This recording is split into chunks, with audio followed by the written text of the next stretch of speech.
오늘 하나님의 꿈이라는 제목으로 함께 말씀을 은혜를 나누겠습니다. 하나님의 꿈 하면 하나님의 언약, 하나님의 계시를 상징한다고 볼 수 있어요.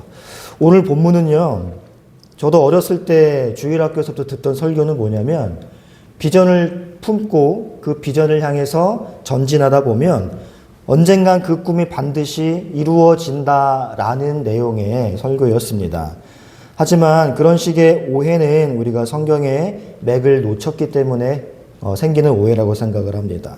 요셉의 꿈 이야기는 요셉의 꿈이 이루어지는 내용이 아니라 하나님의 비전이, 하나님의 뜻이, 하나님의 계획이 요셉을 통해 성취된다라는 이야기예요. 오늘 2절 말씀을 보시면요, 야곱의 족보 이야기를 합니다. 야곱의 족보는 이러이러합니다 라고 소개를 하려고 하는데, 그러면 야곱의 족보는 이러이러하니라 했으면 야곱이 누구를 낳고 누구를 낳고 누구를 낳고 이런 식의 스토리가 전개가 되어야 되잖아요. 그런데 야곱의 족보 이야기를 한 다음에 누구 이야기만 쭉 나옵니까? 요셉의 이야기만 쭉 나오고 있다고요. 그러니까 하나님께서 아브라함에게, 이삭에게, 야곱에게 주신 언약들이 1차적으로 요셉을 통해 지금 이루어지고 있음을 성경이 우리에게 밝히는 겁니다. 그건 야곱에게 주어진 언약이 야곱 때에서 이루어질 일이 아니었기 때문이라는 거 우리가 알 수 있어요. 여러분, 야곱에게 주어진 약속을 함께 먼저 살펴보겠습니다. 창세기 27장 28절에서 29절 말씀을 함께 읽어봅니다. 시작. 하나님은 하늘의 이슬과 땅의 기름짐이며 곡식과 포도주를 내게 주시려니와 만민이 너를 보고 열국에 내게 기록하리니 내가 형제들의 주가 되고 내 어머니의 아들들이 내게 굴복하며 너를 저주하는 자는 저주를 받고 너를 축복하는 자는 복을 받기를 원하노라. 아멘. 자, 여러분, 이게 야곱이 하나님으로부터 받은 복입니다. 그런데 여러분, 이 복이 야곱 당대에 이루어진 게 아니라 요셉의 시대에 이르러서 성취되기 시작하는 거예요. 저희가 지난주에 살펴봤듯이 야곱의 형제는 에서밖에 없었잖아요. 그런데 형제들, 어머니의 아들들이라는 표현, 이 복수 표현을 쓴 이유는 그 축복이 야곱에게서 성취되지 않을 것임을 단적으로 보여주는 부분이라고 말씀을 드렸습니다. 이거를요, 히브리서 기자도 이렇게 동의하고 있어요. 11장 20절 보시면요, 믿음으로 이삭은 언제 있을 일에 대하여 축복을 했습니까? 장차 있을 일이에요. 장차 있을 일. 그러니까 히브리서 기자도 야곱에게 주어진 복이 야곱의 당대에 이루어질 복이 아니라 미래에, 장래에 있을 일이라고 이야기를 한 것입니다. 그러므로 이 축복은 요셉의 시대에 도달해서 하나씩 하나씩 이루어져 가는 기미가 보이는 거예요. 자, 여러분, 오늘 본문의 6절부터 10절을 한 번 더 읽어보겠습니다. 요셉이 그들에게 이르되 청하건대 내가 꾼 꿈을 들으시오. 우리가 밭에서 곡식단을 묶더니 내 단은 일어서고 당신들의 단은 내 단을 둘러서서 절하더이다. 그의 형들이 그에게 이르되 네가 참으로 우리의 왕이 되겠느냐, 참으로 우리를 다스리게 되겠느냐 하고 그의 꿈과 그의 말로 말미암아 그를 더욱 미워하더니 요셉이 다시 꿈을 꾸고 그의 형들에게 말하여 이르되 내가 또 꿈을 꾼즉 해와 달과 열한 별이 내게 절하더이다 하니라. 그가 그의 꿈을 아버지와 형들에게 말하매 아버지가 그를 꾸짖고 그에게 이르되 네가 꾼 꿈이 무엇이냐, 나와 내 어머니와 내 형들이 참으로 가서 땅에 엎드려 내게 절하겠느냐라고 이야기를 합니다. 구약시대에 있어서 꿈은 계시의 방편이에요. 오늘날에는 꿈이 계시의 방편이 아닙니다. 가끔 저희 어머니께서 안 좋은 꿈을 꾸시면 항상 안부전화 하시거든요. 이건 하나님께서 사인을 주시는 거 아니냐. 안심하시라고 저는 말씀드려요. 꿈에서 제가 어떤 일을 당해도 그 꿈은 꿈이고 이건 계시의 방편이 아닙니다. 하지만 구약에서는 이게 계시의 방편이에요. 게다가 같은 내용이 다른 소재로 2번 반복되었죠. 그러니까 나중에 야곱이 이걸 해석해서 이렇게 말하죠. 네 형들과 나랑 네 어머니가 절하겠느냐라고 말이죠. 그러니까 요셉은 지금 17세가 다 된 소년입니다. 무슨 유치원생처럼 엄마 아빠 나 이런 꿈 꿨어요 라고 말한 게 아니라 나는 이 꿈을 의미 있게 생각하는데 어떻게 생각하십니까 하고 하늘에 계신 것 같아요 라고 진지하게 말을 한 거예요. 게다가 같은 내용이 2번 반복됐으니까.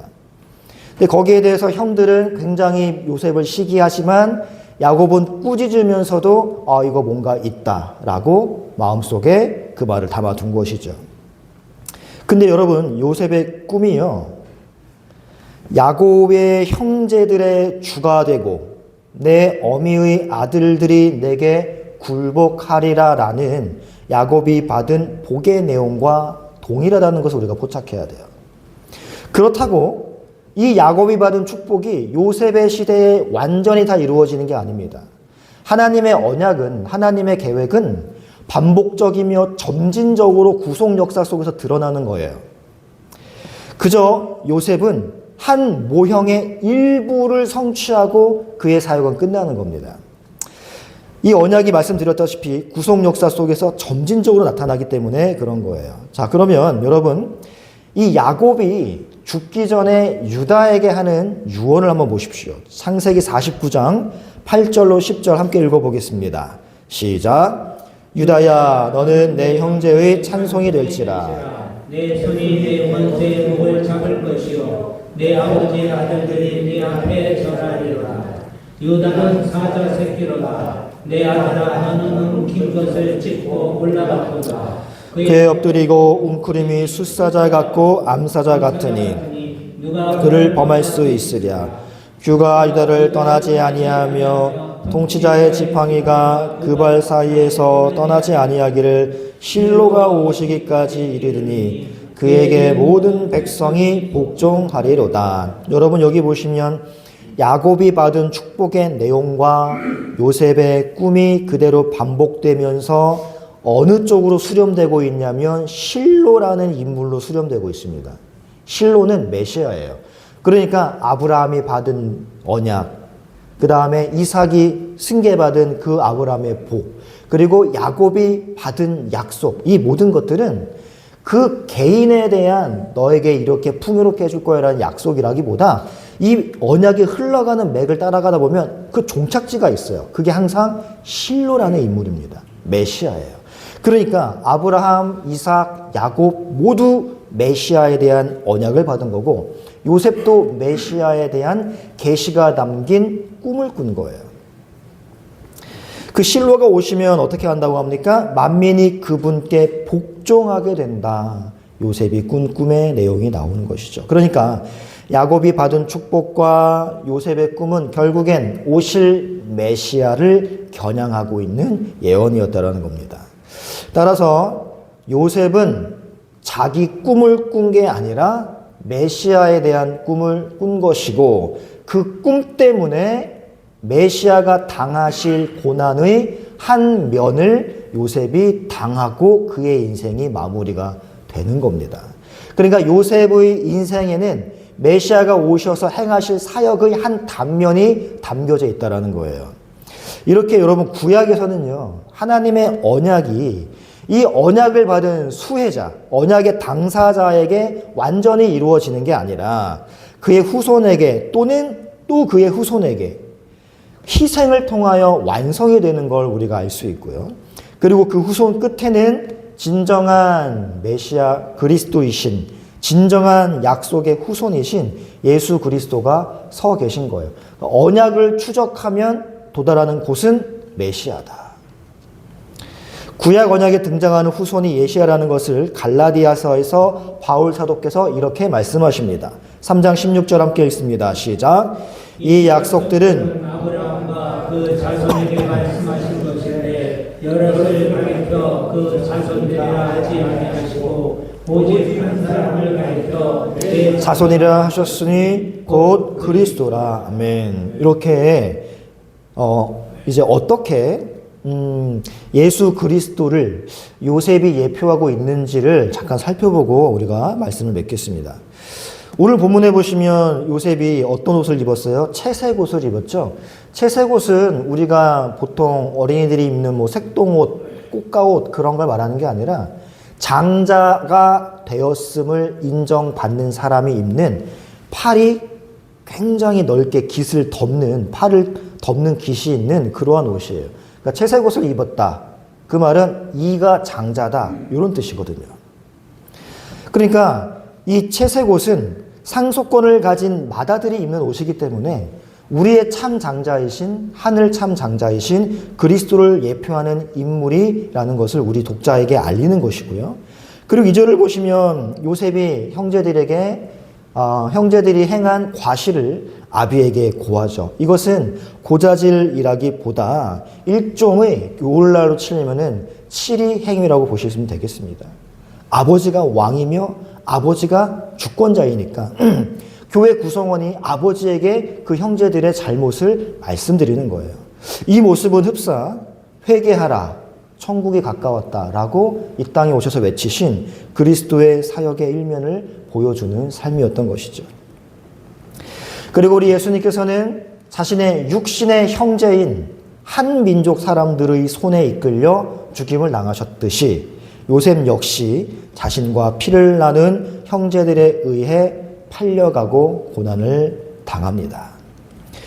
여러분, 형들의 곡식단들이 요셉의 곡식단에 와서 절을 하고 해와 달과 11별들이 요셉에게 절을 하는 그 꿈은 이제 교회가 하나님 아버지의 장자이신 예수 그리스도 앞에 굴복하는 하나님 나라의 모형을 그의 꿈에서 보여주신 것이죠.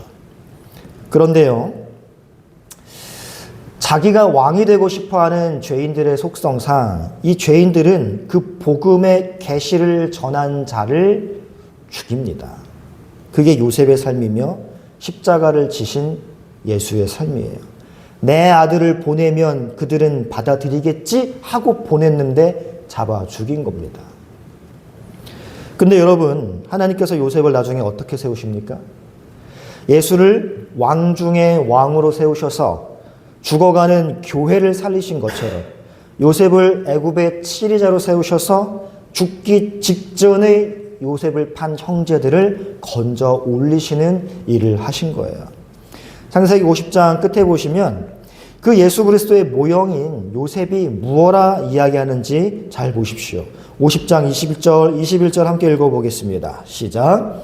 당신들은 나를 해하려 하였으나 하나님은 그것을 선으로 바꾸사 오늘과 같이 많은 백성의 생명을 구원하게 하시려 하셨나니 당신들은 두려워하지 마소서. 내가 당신들과 당신의 자녀들을 기르리이다 하고 그들을 간곡한 말로 위로하였더라. 아멘. 여러분, 요셉이 자기를 죽이려다가 팔아버린 형제들에게 뭐라고 이야기하냐면 내가 당신과 당신의 자녀들을 돌보겠습니다 라고 이야기합니다. 자기를 죽이려 했던 원수들과 그의 후손들을 지키고 보호하기 위해 이 땅에 오신 예수 그리스도의 사역의 일면인 것입니다. 이것이 바로 창세기 마지막의 결론이에요. 창세기는요, 아담의 범죄, 가인의 살인, 노아 시대 사람들의 죄악이 세상에 관영함, 바벨탑 사건의 교만, 아브라함의 불신과 실수, 이삭의 불순종, 야곱의 꾀 등등으로 얼룩진 인간의 죄를 무죄한 하나님의 맏아들이 순환을 당하고 그들의 생명을 구해내는 십자가 복음이다라는 걸 마지막 장에서 요셉의 고백을 통해 독자에게 메시지를 함축적으로 던지는 것입니다. 그러니까 창세기 역시 십자가 복음의 이야기로 마무리가 되는 책이에요. 이것이 하나님의 계획이며 이것이 하나님의 약속이며 요셉을 통하여 교회가 보존되는 것처럼 예수 그리스도를 통하여 하나님의 교회가 살림을 받고 보존되는 것이 하나님의 꿈이었단 말입니다. 이거를 요셉이 꿈으로 꾼 거지 요셉이 자신의 비전을 성취하기 위해서 전진하고 해서 성취했다는 이야기가 아니라는 것입니다.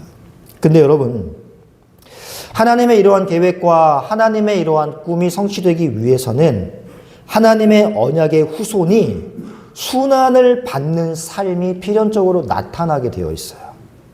그래서 우리의 삶이 힘들 때가 굉장히 많이 있습니다. 요셉은 하나님의 언약의 성취를 위해서 그들 대신 희생을 당해야 하는 예수 그리스도의 모형이기도 하면서 동시에 그의 삶의 언약이 이루어지는 데 수반되는 교회의 순환, 곧 십자가의 삶을 사는 성도의 모습까지 그 요셉 안에 녹아 있는 거예요. 한마디로 요셉은 그리스도를 예표하는 인물인과 동시에 하나님의 언약이 그를 통해 흘러가고 이루어져가는 수혜자 당사자란 말입니다. 교회는요, 예수 그리스도의 십자가 희생으로 구원을 얻는 대상이 되는 것이지만 우리 삶 속에 예수 그리스도의 십자가의 삶 또한 경험할 수밖에 없다라는 거예요. 창세기의 결론, 즉 용서와 화해와 이러한 받아들임과 구원이 이미 우리에게는 적용되어 있습니다.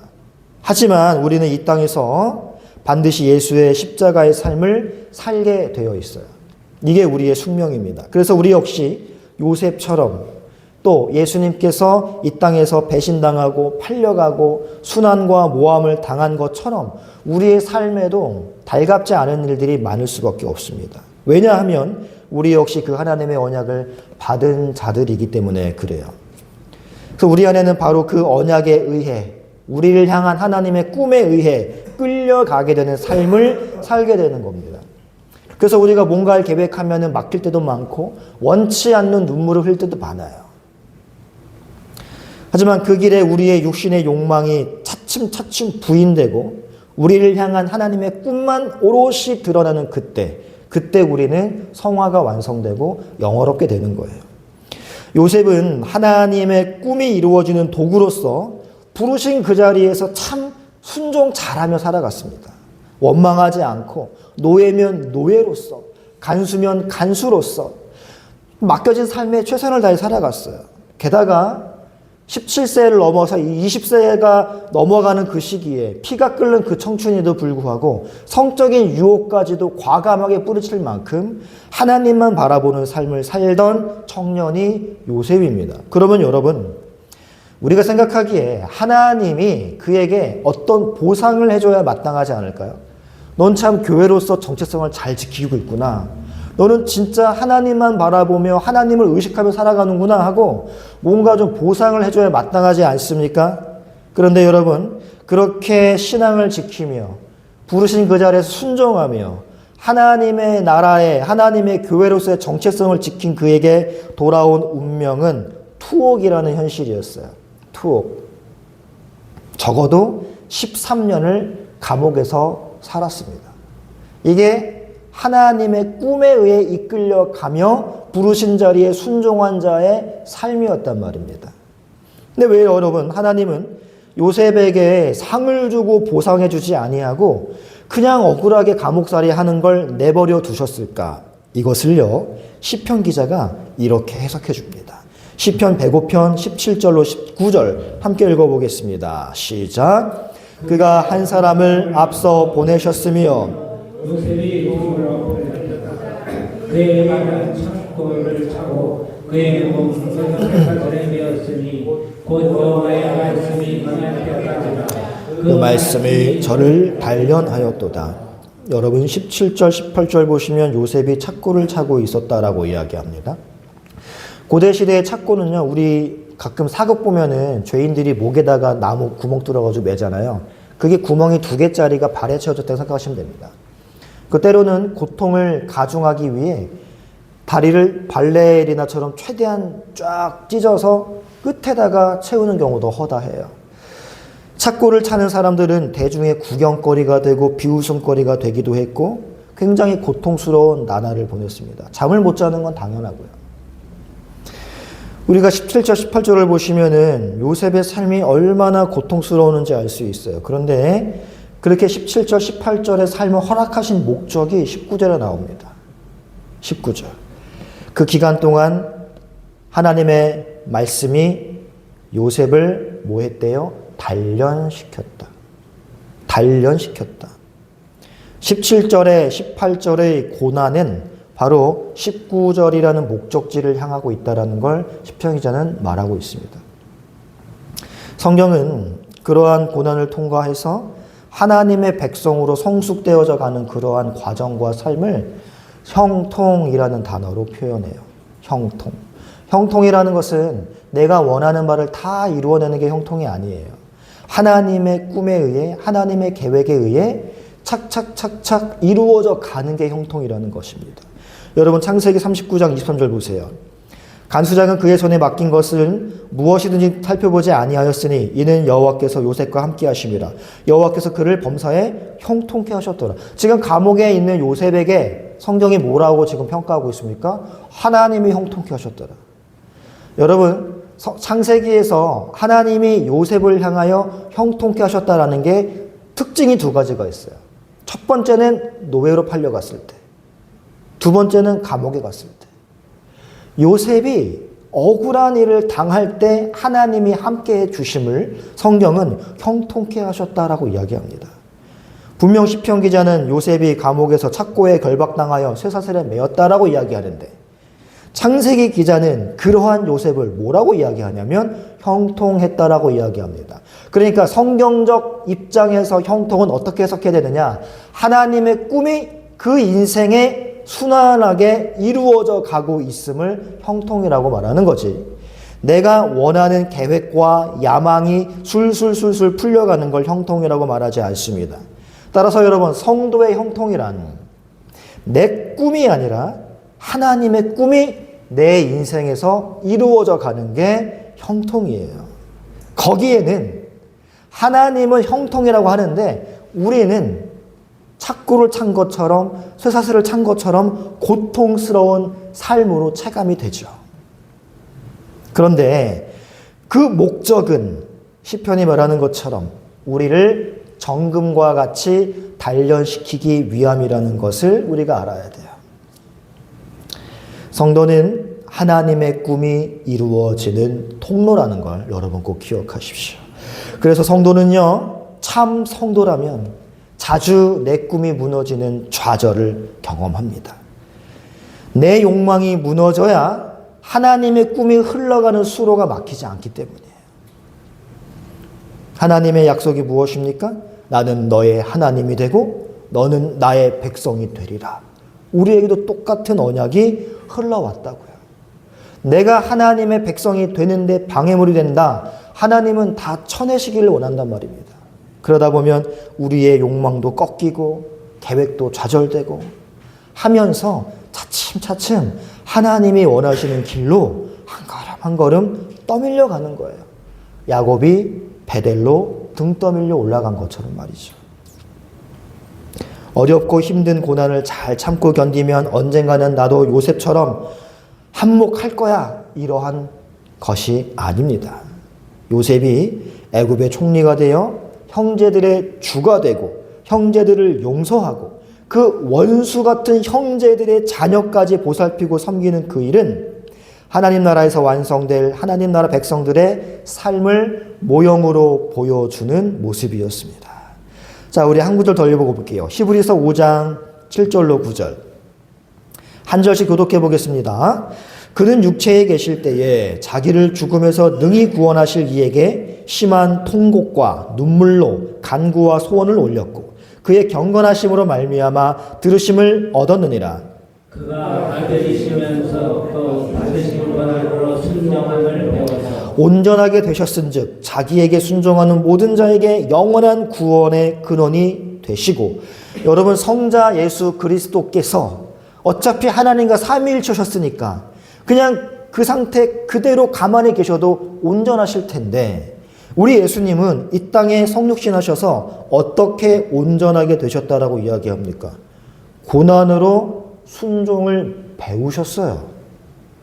성자 그리스도께서도 고난으로 순종하는 법을 배우셨단 말입니다. 그분의 삶에도 7절 말씀처럼 심한 통곡과 눈물이 있단 말이에요. 여러분, 그가 하나님의 친아들이시면서도 이러하셨다면 양자인 우리는 하물며 어떻겠습니까? 하나님의 꿈에 의해 이끌려가는 교회가 단련을 받고 거룩이 완성되기 위해서는 반드시 순종이 전제가 되어야 하는데, 이 순종은 무엇을 통해 배우게 되느냐? 고난이라는 거예요. 성자도 그러셨고 우리도 그렇다는 겁니다. 그래서 이 땅에서 우리에게 요구되는 것이 인내예요. 근데 하나님께서 이것도 은혜를 베풀어 주세요. 견인의 은총을 주신단 말입니다. 끝까지 버티고 참고 인내할 수 있는 은혜를 우리에게 주신다는 거예요. 그 인내가 바로 이김이며 승리인 것입니다. 우리 마지막으로 야고보서 1장 12절 함께 읽어보겠습니다. 시작. 시험을 참는 자는 복이 있나니 이는 시련을 견디어낸 자가 주께서 자기를 사랑하는 자들에게 약속하신 생명의 면류관을 얻을 것이기 때문이라. 아멘. 야고보도 뭐라고 이야기해요? 시련과 무엇을 연결시키고 있습니까? 생명의 면류관을 연결시키고 있어요. 그럼 우리가 하나님의 선택받은 백성이며 지금 성화의 길을 걷고 있는데 여기에 시련이 없다? 그건 이상한 거예요. 그게 이상한 겁니다. 여러분, 우리 성도들의 삶에는 복을 위해 끝까지 견디어내어야 할 시험들이 끊임없이 주어진다는 것을 여러분 기억하십시오. 그거를 우리가 하나님이 주시는 은혜로 견인의 은총을 잘 받아서 잘 견뎌내고 참고 신앙을 지키는 그들은 물질과 명예와 건강을 주시는 게 아니라 생명의 면류관을 주신다라고 약속을 하고 있습니다. 여러분, 하나님의 언약에 의해 이끌려가는 성도의 삶 속에서 일어나는 고단하고 고통스러운 이 모든 시련들, 하나님의 언약의 성취라는 결승점을 위해 반드시 필요한 필연적 과정임을 기억하시고 잘 버티시고 인내하실 수 있기를 축복합니다. 요셉이 하나님의 계획대로 총리가 되기 위해서는 형제들의 배신이 있어야 했고 노예 생활이 있어야 했고 감옥 생활이 있어야 했던 것처럼 우리 성도가 하나님의 언약의 성취의 자리에 서기 위해서는 단련과 성숙의 시기가 있어야 함을 여러분 꼭 기억하시기 바라요. 오늘 우리가 찬양 하나 했으면 좋겠는데 날마다 숨쉬는 순간마다라는 찬양입니다. 이 찬양에 보시면 1절에 이렇게 이야기해요. 날마다 숨쉬는 순간마다 내 앞에 어려운 일을 보내. 주님 앞에 이 몸을 맡길 때 슬픔 없네 두려움 없네라고 찬양을 하다가 후렴에서 이상한 이야기를 합니다. 주님의 자비로운 손길 항상 좋은 것 주신다라고 해놓고 거기에 뭐가 포함되냐면 사랑스레 아픔과 기쁨과 수고와 평화와 안식을 주신대요. 개인적으로 여기에서 아픔과 수고는 좀 뺐으면 좋겠는데 그 아픔과 수고마저도 주님의 사랑스러운 손길임을 우리가 기억하고 찬양했으면 좋겠습니다. 우리 함께 찬양할게요.